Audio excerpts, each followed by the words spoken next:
I got home at 3:07 a.m., smelling like diesel, sweat, and burnt transmission fluid, and my garage was glowing like a damn nightclub. LED lights, music shaking the tool cabinets, a live stream countdown projected across my workbench. For a second, I honestly thought somebody had broken in. Then I heard Jake laughing. Chat's gonna lose their minds when my brother sees this.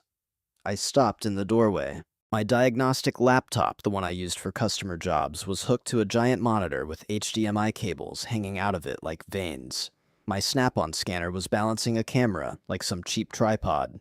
Beer cans sat on my toolbox. Somebody had drawn smiley faces on my torque wrench with paint marker, and Jake stood in the middle of my garage grinning at a livestream chat while introducing my entire life like it was a movie set.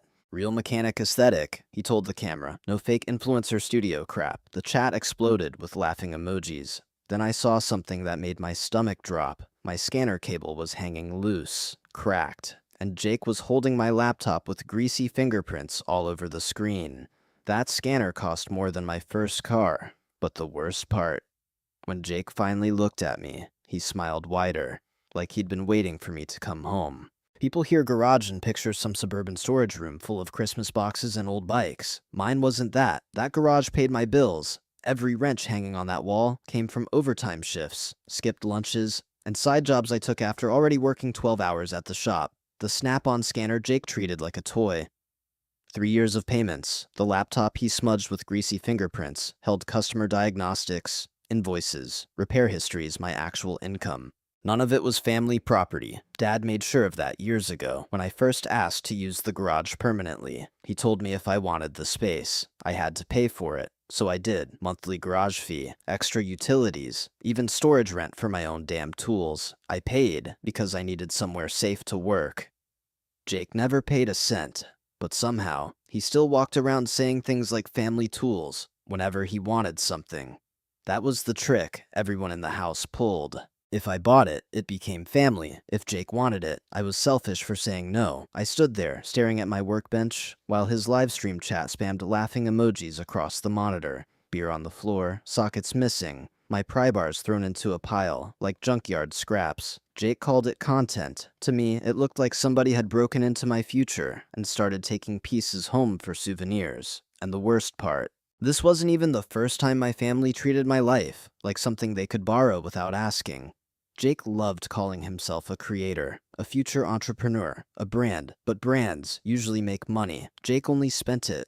He had the biggest bedroom in the house, the old master bedroom Dad gave him, because he needed space for streaming. 3 monitors, custom PC, LED panels, gaming chair that cost more than the mattress I slept on. Mom brought food upstairs to him, like he was recovering from surgery, instead of screaming at strangers on Twitch for 6 hours a night. Meanwhile, my room barely fit a twin bed and a dresser. Didn't matter, because according to my parents, Jake had potential. That word followed him everywhere. Potential meant he didn't have to work. Potential meant Mom defended him every time he slept until noon. Potential meant Dad called his streaming setup an investment while telling me I should learn to manage money better after buying replacement tools for the shop.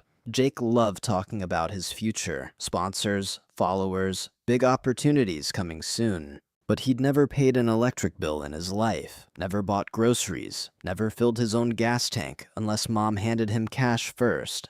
And somehow, he still acted like he was self-made. The craziest part, I think he actually believed it.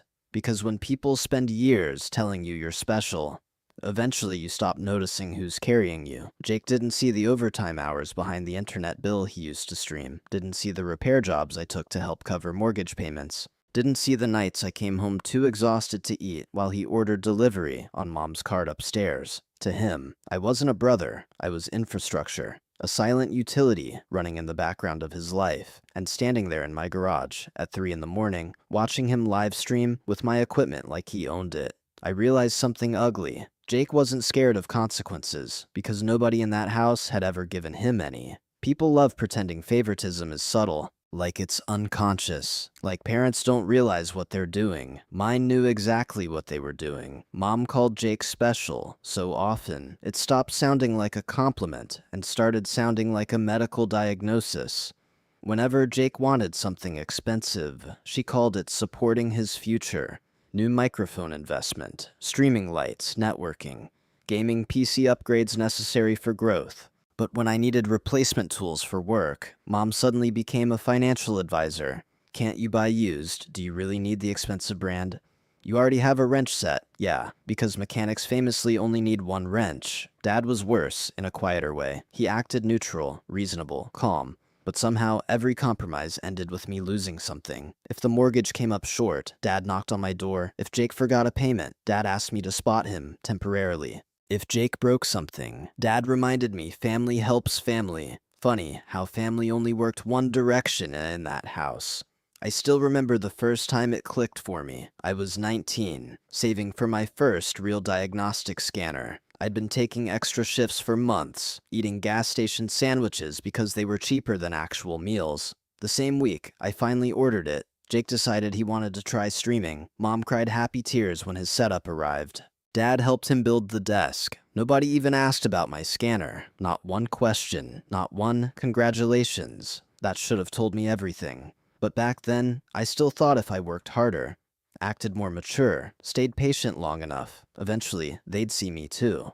That's the scam families like mine run on the responsible kid. They convince you maturity is temporary suffering with a reward at the end. But the reward never comes. The responsibility just gets heavier. And the second you complain, suddenly you're the selfish one, standing in that garage, staring at my cracked laptop while Jake's chat laughed in the background. I watched Mom rush downstairs in her robe. She didn't look at the broken scanner first, didn't look at my workbench, didn't ask why Jake was live streaming in my garage at 3 in the morning. She looked straight at him and said, "Jake, honey, are you okay?" That was the exact moment something inside me finally snapped loose. Not loudly, not dramatically, just permanently. The next night at dinner, I gave them a chance, a real one. Not yelling, not threatening, not some emotional explosion Jake could clip for content later. I sat down, looked directly at him, and said, "You are not touching my garage again." Jake barely looked up from his phone. It was one stream. "You cracked my laptop. It still turns on. My scanner hit concrete. Because you grabbed me." There it was. That smug little twist he always did, where reality somehow bent around him until everything became somebody else's fault. Mom sighed like I was exhausting her. "Ethan, honey, your brother is trying to build something.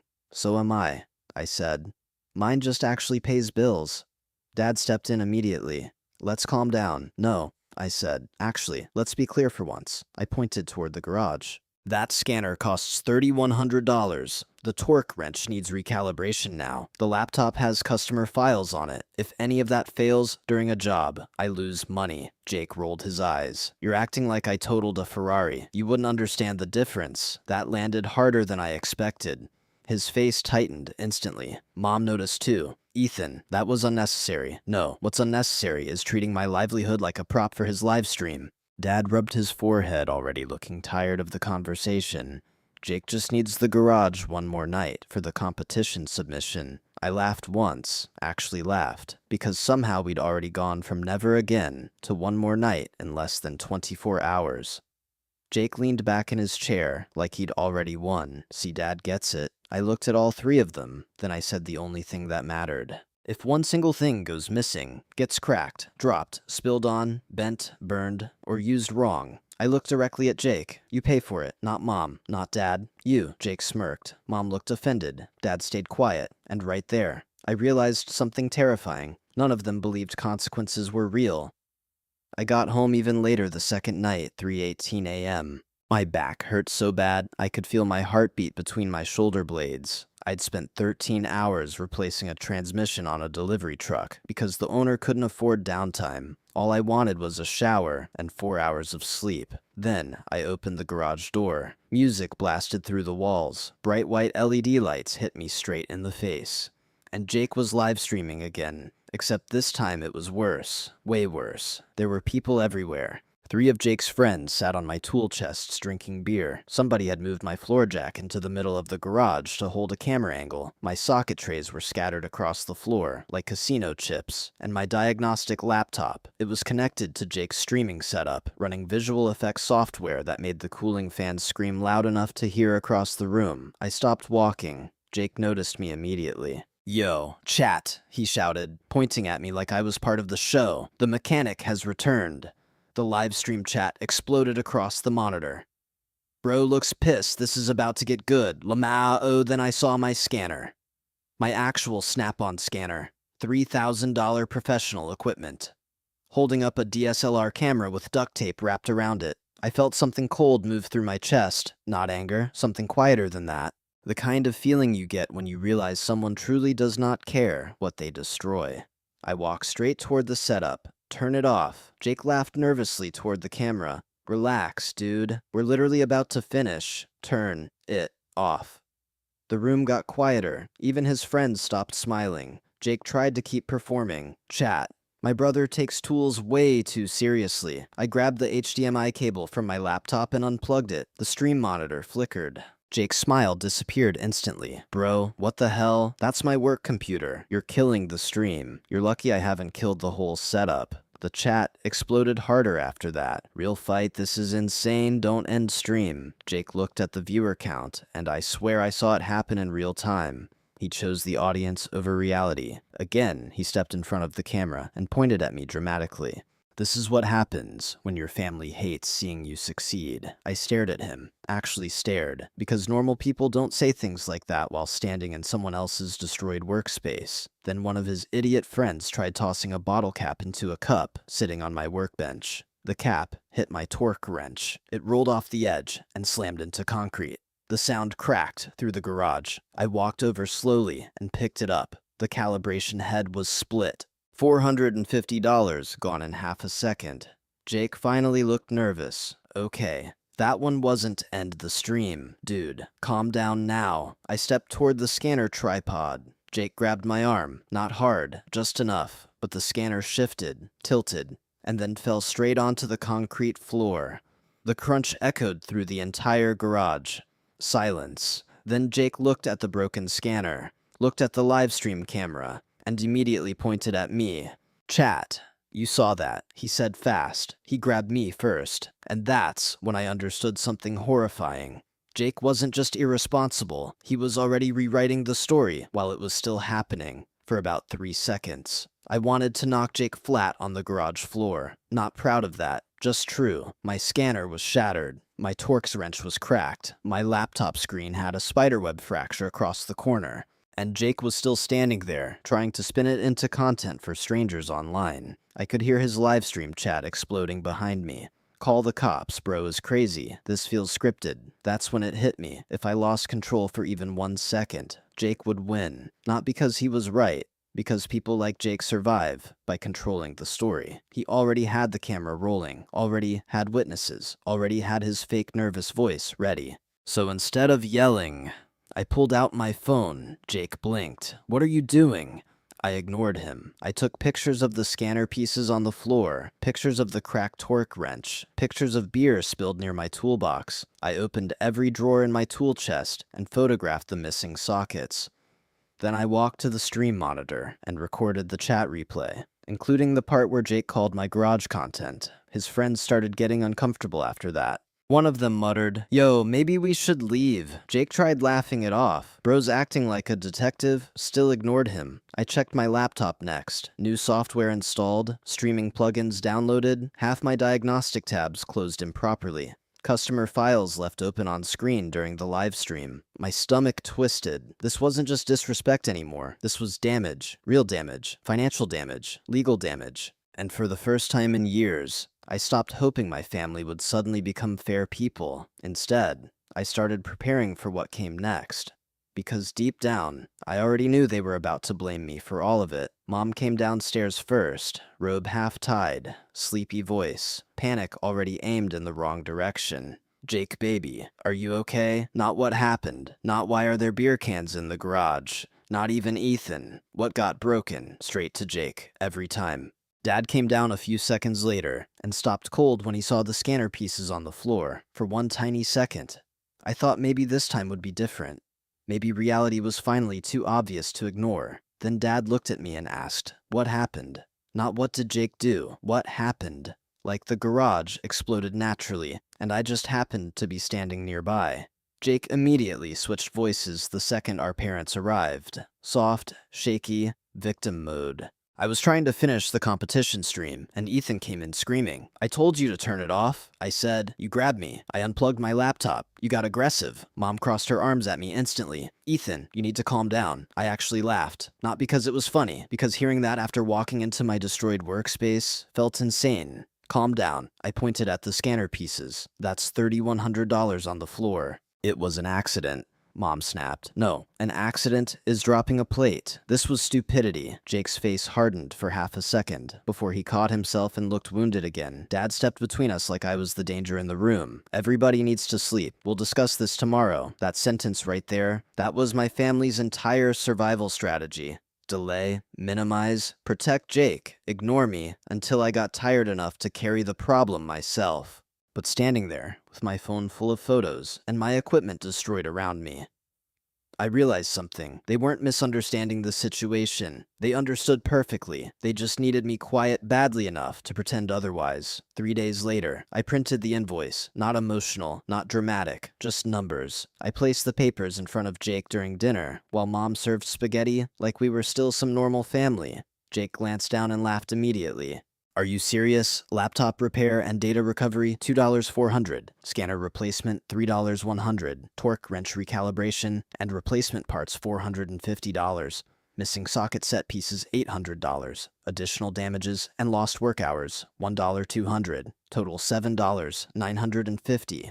Mom looked horrified. Not at the damage, at the fact I actually wrote it down. Ethan, she said carefully, you can't seriously expect your brother to pay this. Why not? It was an accident. No, I said. It was a choice that caused damage. Dad picked up the papers and rubbed his forehead. This number is excessive. I almost laughed. You know what's excessive? Working 70-hour weeks, while somebody else destroys the equipment that pays your bills. Jake shoved the invoice back across the table. I'm not paying for stuff that already had problems. That pissed me off more than the broken scanner. Because even now, even with proof, photos, receipts, and witnesses, he still believed consequences were optional. Mom reached for my arm. Honey, don't do this to your family. I looked at her hand until she pulled it away. Then I said the sentence that changed everything in that house. I was reasonable for 4 years. That's why all of you started treating me like I was free. Nobody spoke after that, but the look on Dad's face told me something important. For the first time, they realized I might actually stop carrying them. The family meeting happened 2 nights later. Dad called it, probably because he thought he could still manage the situation before it got out of hand. That was the funny part. It had been out of hand for years. We sat in the living room like we were about to discuss something normal, instead of the slow collapse of our entire family. Jake leaned against the couch, acting bored. Mom already looked emotional. Dad had that exhausted expression people use when they know they're losing control, but still want credit for trying. Then Dad looked at me. What do you want, Ethan? I pulled out my laptop. Not the cracked one, my backup. And I opened a spreadsheet.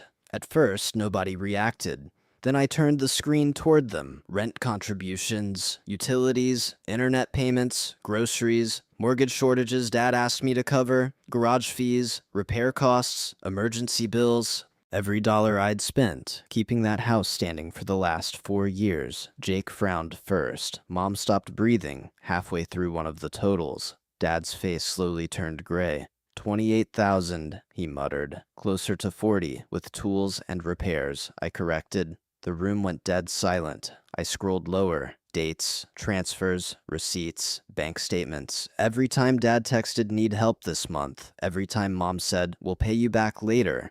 Every internet bill Jake used to stream. Every grocery run, every sacrifice. Documented. Jake shook his head immediately. Okay, this is insane. Nobody asked you to do all that. I looked directly at him. No, you just expected it. Mom started crying, almost on cue. Ethan, we're family exactly. I snapped the laptop shut, and somehow, family only means something when you need money from me. Dad leaned forward. Son, nobody's saying we're perfect, but airing everything out like this, you mean telling the truth? Jake laughed under his breath. You're just jealous, because people actually believe in me. That one almost broke me. Not from anger, from disbelief. Because after everything, he still thought this was about attention. I stared at him for a long second before answering. No, Jake. My voice came out quieter than I expected. I'm not jealous of you. I pointed toward the hallway leading to his oversized bedroom. I paid for you. There's a difference. Nobody moved. Nobody argued. And for the first time in years, I watched silence hit Jake harder than any yelling ever had. The next morning, I canceled everything. Automatic mortgage transfers, internet payments, utility backups. The grocery card Mom used just this once every other week, gone. No speech, no warning, no dramatic announcement. I just stopped acting like the emergency generator for a house full of people who only noticed me when something needed paying. Dad realized first. He called while I was at work. Ethan, the mortgage payment bounced. Yeah, silence. Then, you're really doing this. I tightened a bolt on a transmission housing before answering. No, I've been doing this for 4 years. I'm just stopping now. Mom cried over voicemail that night. Said the family was falling apart. Said Jake was under stress. Said I was changing. That part almost made me laugh. Changing, no. I was finally acting normal. Jake sent me a voice message around midnight. Angry, loud, panicking underneath it. You're seriously gonna sabotage my future. Over some stupid tools, I replayed that message 3 times. Not because I doubted myself. Because even after everything, he still thought the problem was the tools. Not the years. Not the money. Not the exploitation. Just the tools. I deleted the voicemail without replying. And for the first time in my adult life, silence didn't feel like surrender. It felt like freedom. The internet got shut off first. Jake lasted maybe 6 hours before losing his mind. You don't understand, he yelled downstairs while rebooting the router for the 10th time. My audience is gonna disappear. Dad didn't even look up from the overdue bills spread across the kitchen table. Then pay it yourself. That was new. The streaming subscriptions disappeared next. Then Mom's credit cards started declining. Then the mortgage notice came. Final warning. Bright red letters across the envelope. The craziest part, nobody apologized. Not once. Mom kept calling me selfish. Dad kept texting things like, family doesn't abandon each other. Jake acted like I personally ruined his career, instead of simply refusing to finance it anymore. That's when I finally understood the truth. They didn't miss me. They missed access to me. Dad sold his golf clubs 2 weeks later. Mom picked up extra shifts at a department store across town. And Jake got a job at Walmart. I found that out through Mom's Facebook post trying to frame it like some inspirational character-building moment. I stared at the picture for a long time. Jake in a blue vest, pushing shopping carts in 100-degree heat, face red, smile fake. And for the first time in years, I saw something unfamiliar in his expression. Not confidence, not arrogance, exhaustion, real exhaustion, the kind you can't edit out with filters and good lighting. But even then, nobody admitted I'd been right. Jake still told people I abandoned the family. Mom still called me cold. Dad still acted like this entire disaster happened out of nowhere, instead of being built slowly on my back for years. I looked at those messages sitting alone in my apartment one night and realized something almost funny. They remembered every dollar I stopped giving them, but somehow, none of them remembered what it cost me to earn it. Small claims court smelled like old paper and burnt coffee. Jake showed up wearing the same fake confident expression he used on stream whenever chat turned against him. Mom sat beside him already emotional. Dad looked angry at me, specifically, like I'd forced the entire family into that room alone. I brought a folder. That was the difference between us. Jake brought excuses. I brought evidence. The judge looked through everything quietly while Jake kept talking. It was family property. He overreacted. It was an accident. Then the judge watched the livestream clips. Jake laughing in my garage. Jake calling my equipment content. Jake blaming me. Less than 10 seconds after the scanner hit concrete. The courtroom got very quiet after that. I handed over receipts next. Purchase records, repair estimates, photos with timestamps, garage payment history, proving the workspace legally functioned as mine. Jake's confidence started cracking piece by piece the longer the judge looked through the folder. Then came the moment that finally killed his story. The judge asked one simple question. If these were family tools, why was Ethan the only person paying for them? Jake opened his mouth. Nothing came out. Mom started crying softly. Dad stared at the floor, and for the first time in my entire life, somebody outside my family looked directly at the situation and said exactly what I'd been trying to scream for years. You are responsible for the damages. Jake was ordered to pay me back monthly. Not a huge victory, not movie-ending revenge. But when I walked out of that courthouse carrying the judgment papers in my hand, I felt lighter than I had in years. Because finally, someone believed me. My new apartment sat above an old auto body shop on the edge of town. Tiny kitchen, thin walls, bathroom door that didn't close right unless you lifted it first, but it was quiet.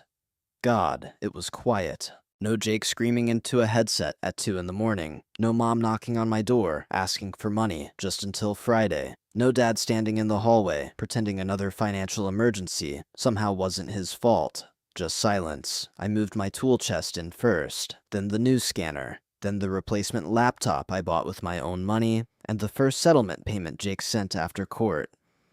I remember setting everything up exactly how I wanted and realizing nobody could touch it now. Nobody. The first morning there, I woke up before my alarm out of pure habit. For a second, I expected stress to hit me immediately. Mortgage, bills, family drama, some new disaster waiting downstairs. But nothing happened. Sunlight came through the blinds. The shop downstairs hadn't opened yet, and for the first time in years, my chest didn't feel heavy. I made coffee, sat alone at my tiny kitchen table, looked down at my hands, still scarred, still rough. Still aching from years of work, but they finally felt like my hands again. Not tools, not support beams, mine.